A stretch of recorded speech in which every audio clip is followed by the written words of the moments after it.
Assalamualaikum warahmatullahi wabarakatuh. Perkenalkan, nama saya Aditya Fermadi, mahasiswa semester 1 STIP Indragiri.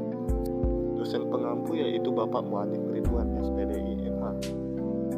Baiklah, di sini saya akan menjelaskan tentang otonomi daerah. Otonomi daerah yaitu adalah hak atau wewenang dan keharusan suatu daerah otonomi untuk mengelola dan mengurus sendiri urusan pemerintah dan kepentingan di daerah tersebut dengan peraturan undang-undang.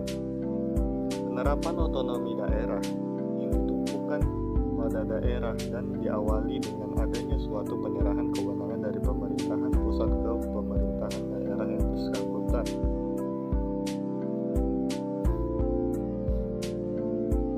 Penyerahan kewenangan tersebut yaitu mencakup sejumlah urusan pemerintahan kepada daerah ini, mengemukakan kewajiban kepada daerah untuk mengurus, mengatur, membiayai, menyelenggarakan sekaligus mempertanggungjawabkan urusan pemerintahan tersebut.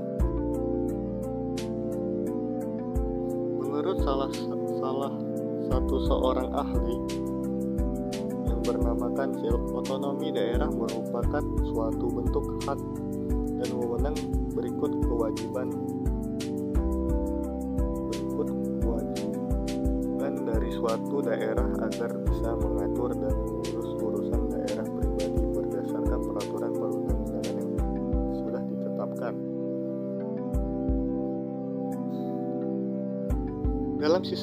Dalam sistem otonomi daerah terdapat suatu istilah yang dikenal dengan sebutan desentralisasi, dekonsentrasi, dan tugas pembantuan.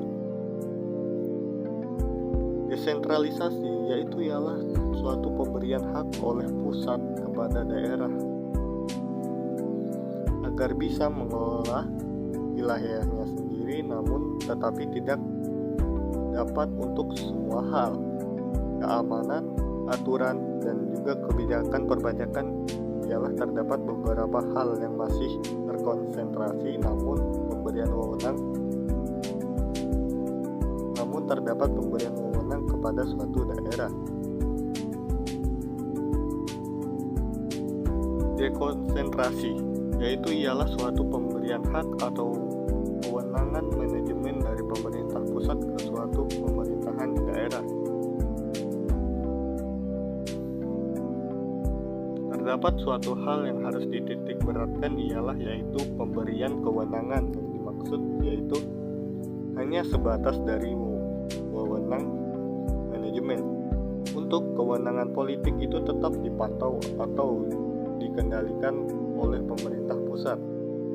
Bisa dikatakan dekonsentrasi yaitu gabungan atau perpaduan antara sentralisasi serta desentralisasi. Tugas pembantuan. Penugasan dari pemerintah pusat kepada daerah otonom untuk melaksanakan sebagian urusan pemerintahan yang menjadi kewenangan pemerintah pusat atau dari pemerintah daerah provinsi kepada daerah kabupaten atau kota. Untuk melaksanakan sebagian urusan pemerintahan yang menjadi kewenangan dari provinsi. Tujuan otonomi daerah. Otonomi daerah itu berdasarkan Undang-Undang Nomor 32 Tahun 2004 mengenai pemerintahan daerah. Pasal 2 ayat 3 mengatakan bahwa tujuan otonomi daerah ialah melaksanakan otonomi yang seluas-luasnya selain urusan pemerintahan yang sebenarnya menjadi urusan pemerintah, dengan harapan untuk memajukan kesejahteraan masyarakat, pelayanan umum, dan daya saing daerah. Meningkatkan pelayanan umum. Adanya otonomi daerah meningkatkan pelayanan umum. Adanya otonomi daerah diinginkan adanya pengembangan pelayanan umum secara optimal dari lembaga pemerintah di setiap daerahnya. Dengan bantuan yang maksimal terbilang dapat diinginkan masyarakat dapat merasakan secara langsung manfaat dari otonomi daerah tersebut.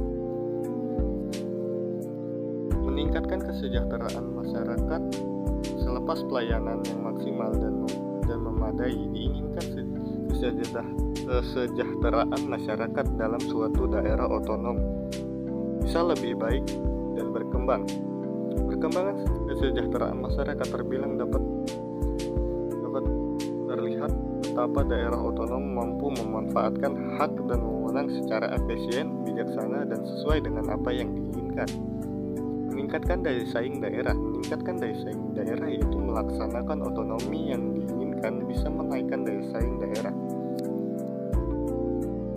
Dan perlu memperhatikan aspek untuk keberagaman suatu daerah serta karakteristik dan keunikan atau keistimewaan suatu daerah tertentu serta konsisten mengarah kepada semboyan negara kita, yaitu Bhinneka Tunggal Ika, yang berarti berbeda-beda namun tetap satu. Prinsip-prinsip otonomi daerah. Prinsip otonomi seluas-luasnya. Prinsip otonomi seluas-luasnya mempunyai definisi di mana tiap-tiap daerah memperoleh otoritas dalam mengelola hal pemerintahan, mengelola kebutuhan masyarakatnya.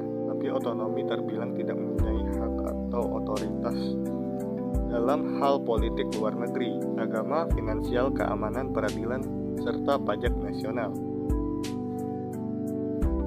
Prinsip otonomi nyata. Otonomi yang nyata yaitu ialah di mana suatu daerah otonom mempunyai hak atau otoritas dalam melaksanakan pemerintahan berdasarkan tugas, hak atau wewenang dan keharusan yang secara nyatanya sudah ada. Prinsip otonomi yang bertanggung jawab. Prinsip ini berpengaruh kepada sistem pengelolaan, harus cocok dengan harapan dan tujuan sejak pelimpahan otonomi. Pada awalnya otonomi bermaksud supaya daerah tersebut bisa berkembang dan masyarakatnya lebih makmur.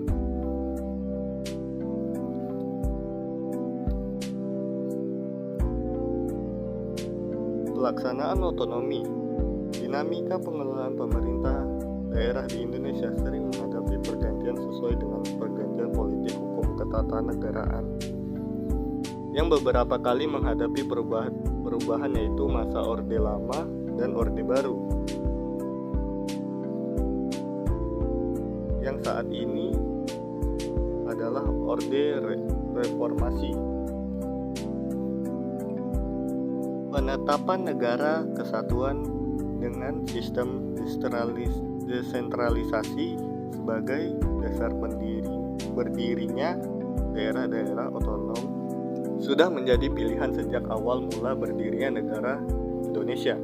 Karena itu, bisa dilihat dalam UUD 45 yang disahkan pada tanggal 18 Agustus 1945, yakni diatur dalam pasal 1 yang menyatakan bahwa negara Indonesia ialah negara kesatuan yang berbentuk republik.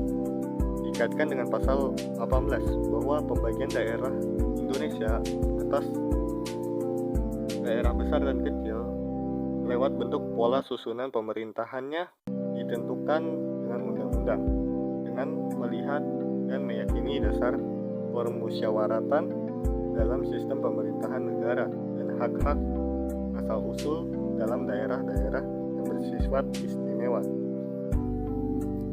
Baiklah, hanya itu yang saya dapat sampaikan dari karya ilmiah saya yang berjudul Otonomi Daerah. Lebih dan kurang saya mohon maaf. Assalamualaikum warahmatullahi wabarakatuh. Terima kasih.